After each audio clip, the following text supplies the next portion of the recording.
अंतर्राष्ट्रीय राजनीति में कई बार ऐसे बयान सामने आते हैं जो सिर्फ बयान नहीं होते बल्कि आने वाले बड़े टकरावों के संकेत के रूप में होते हैं।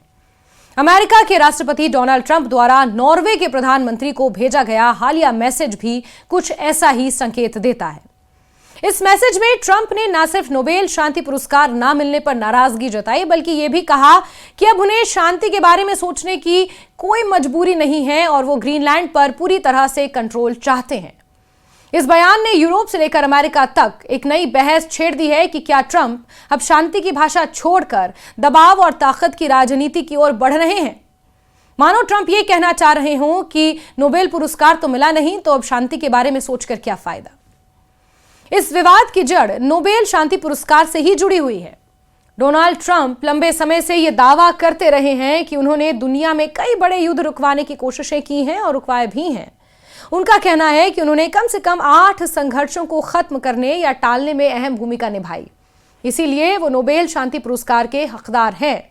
हालांकि नोबेल पुरस्कार देने का फैसला नॉर्वे सरकार नहीं करती बल्कि एक स्वतंत्र नोबेल समिति करती है जो ओस्लो में स्थित है। इसके बावजूद ट्रंप कई बार सार्वजनिक रूप से नॉर्वे को निशाने पर लेते रहे हैं और ये कहते रहे हैं कि उन्हें जानबूझकर नजरअंदाज किया गया। पिछले साल नोबेल शांति पुरस्कार वेनेजुएला की विपक्षी नेता मरिया कोरिना मचाडो को दिया गया है। इस फैसले ने ट्रंप को और नाराज कर दिया। हालात तब और अजीब हो गए जब मचाडो ने अपना नोबेल शांति पुरस्कार ट्रंप को एक तरह से गिफ्ट कर दिया, प्रतीकात्मक रूप से। उन्होंने ये कदम ट्रंप के समर्थन और उनके कथित शांति प्रयासों के सम्मान में उठाया। हालांकि इस पर नोबेल फाउंडेशन ने तुरंत आपत्ति जताई और साफ कहा कि नोबेल पुरस्कार किसी को ट्रांसफर या गिफ्ट नहीं किया जा सकता। फाउंडेशन के मुताबिक पुरस्कार भले ही मेडल या रकम के रूप में हो, लेकिन इतिहास में असली विजेता वही रहता है जिसे आधिकारिक तौर पर यह सम्मान दिया गया हो। नोबेल समिति की इस प्रतिक्रिया के बाद ट्रंप की नाराजगी और बढ़ गई है। इसी पृष्ठभूमि में उन्होंने नॉर्वे के प्रधानमंत्री जोनास गेहर स्टोर को एक मैसेज भेजा। इस मैसेज में ट्रंप ने लिखा, चूंकि नॉर्वे ने उन्हें नोबेल शांति पुरस्कार नहीं दिया, इसलिए अब वो खुद को शांति के बारे में सोचने के लिए बाध्य नहीं मानते।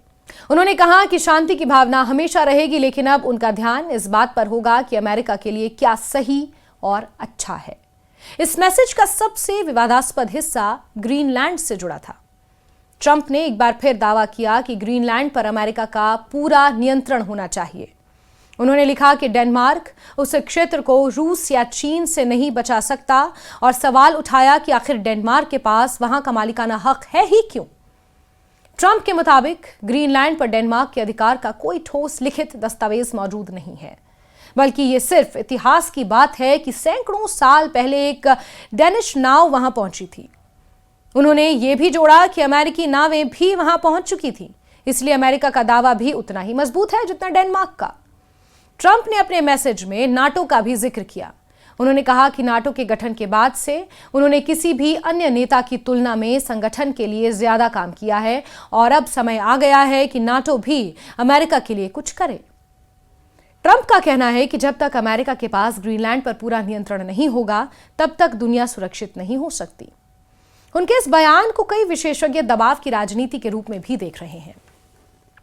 नॉर्वे के प्रधानमंत्री जोनास गेहर स्टोर ने इस मैसेज की प्रामाणिकता की पुष्टि की। उन्होंने बताया कि मैसेज उन्हें रविवार दोपहर ट्रंप से मिला था। स्टोर ने यह भी स्पष्ट किया कि यह मैसेज उनके और फिनलैंड के राष्ट्रपति द्वारा पहले भेजे गए एक छोटे संदेश के जवाब में आया था।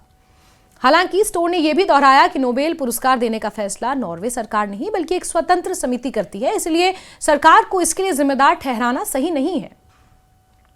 यह पहली बार नहीं है जब ट्रंप ने नोबेल पुरस्कार को लेकर नॉर्वे पर नाराजगी दिखाई हो। पहले भी वो कई बार सार्वजनिक मंचों पर यह कह चुके हैं कि उन्हें जानबूझकर नजरअंदाज किया गया। लेकिन इस बार मामला इसलिए ज्यादा गंभीर माना जा रहा है क्योंकि ट्रंप ने इसे सीधे ग्रीनलैंड जैसे संवेदनशील भू राजनीतिक मुद्दे से जोड़ दिया है। ग्रीनलैंड एक बर्फीला द्वीप है जो डेनमार्क का स्वायत्त क्षेत्र है, लेकिन इसकी रणनीतिक अहमियत बहुत ज्यादा है। यह आर्कटिक क्षेत्र में स्थित है जहां रूस, चीन और अमेरिका तीनों की नजरें हैं।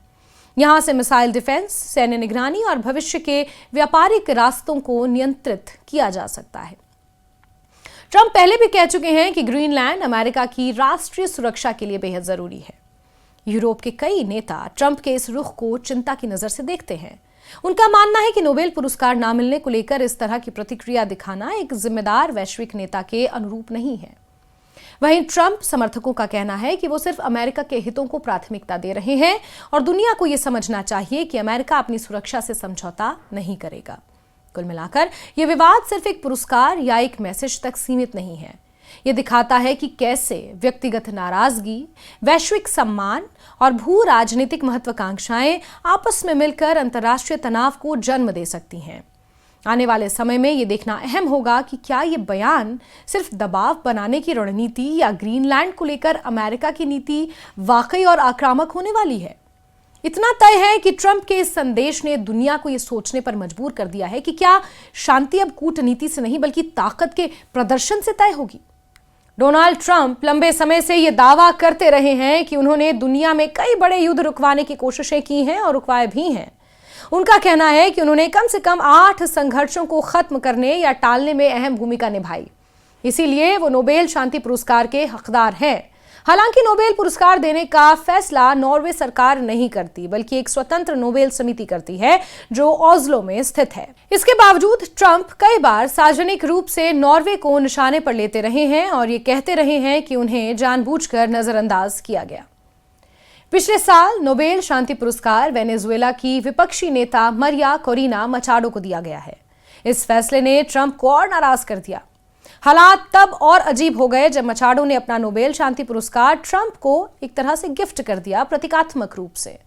उन्होंने ये कदम ट्रंप के समर्थन और उनके कथित शांति प्रयासों के सम्मान में उठाया। हालांकि इस पर नोबेल फाउंडेशन ने तुरंत आपत्ति जताई और साफ कहा कि नोबेल पुरस्कार किसी को ट्रांसफर या गिफ्ट नहीं किया जा सकता। फाउंडेशन के मुताबिक पुरस्कार भले ही मेडल या रकम के रूप में हो, लेकिन इतिहास में असली विजेता वही रहता है जिसे आधिकारिक तौर पर यह सम्मान दिया गया हो। नोबेल समिति की इस प्रतिक्रिया के बाद ट्रंप की नाराजगी और बढ़ गई है। इसी पृष्ठभूमि में उन्होंने नॉर्वे के प्रधानमंत्री जोनास गेहर स्टोर को एक मैसेज भेजा। इस मैसेज में ट्रंप ने लिखा, चूंकि नॉर्वे ने उन्हें नोबेल शांति पुरस्कार नहीं दिया, इसलिए अब वो खुद को शांति के बारे में सोचने के लिए बाध्य नहीं मानते। उन्होंने कहा कि शांति की भावना हमेशा रहेगी, लेकिन अब उनका ध्यान इस बात पर होगा कि अमेरिका के लिए क्या सही और अच्छा है। इस मैसेज का सबसे विवादास्पद हिस्सा ग्रीनलैंड से जुड़ा था। ट्रंप ने एक बार फिर दावा किया कि ग्रीनलैंड पर अमेरिका का पूरा नियंत्रण होना चाहिए। उन्होंने लिखा कि डेनमार्क उस क्षेत्र को रूस या चीन से नहीं बचा सकता और सवाल उठाया कि आखिर डेनमार्क के पास वहां का मालिकाना हक है ही क्यों। ट्रंप के मुताबिक ग्रीनलैंड पर डेनमार्क के अधिकार का कोई ठोस लिखित दस्तावेज मौजूद नहीं है, बल्कि ये सिर्फ इतिहास की बात है कि सैकड़ों साल पहले एक डेनिश नाव वहां पहुंची थी। उन्होंने ये भी जोड़ा कि अमेरिकी नावें भी वहां पहुंच चुकी थी, इसलिए अमेरिका का दावा भी उतना ही मजबूत है जितना डेनमार्क का। ट्रंप ने अपने मैसेज में नाटो का भी जिक्र किया। उन्होंने कहा कि नाटो के गठन के बाद से उन्होंने किसी भी अन्य नेता की तुलना में संगठन के लिए ज्यादा काम किया है और अब समय आ गया है कि नाटो भी अमेरिका के लिए कुछ करे। ट्रंप का कहना है कि जब तक अमेरिका के पास ग्रीनलैंड पर पूरा नियंत्रण नहीं होगा, तब तक दुनिया सुरक्षित नहीं हो सकती। उनके इस बयान को कई विशेषज्ञ दबाव की राजनीति के रूप में भी देख रहे हैं। नॉर्वे के प्रधानमंत्री जोनास गेहर स्टोर ने इस मैसेज की प्रामाणिकता की पुष्टि की। उन्होंने बताया कि मैसेज उन्हें रविवार दोपहर ट्रंप से मिला था। स्टोर ने यह भी स्पष्ट किया कि यह मैसेज उनके और फिनलैंड के राष्ट्रपति द्वारा पहले भेजे गए एक छोटे संदेश के जवाब में आया था। हालांकि स्टोर ने यह भी दोहराया कि नोबेल पुरस्कार देने का फैसला नॉर्वे सरकार नहीं बल्कि एक स्वतंत्र समिति करती है, इसलिए सरकार को इसके लिए जिम्मेदार ठहराना सही नहीं है।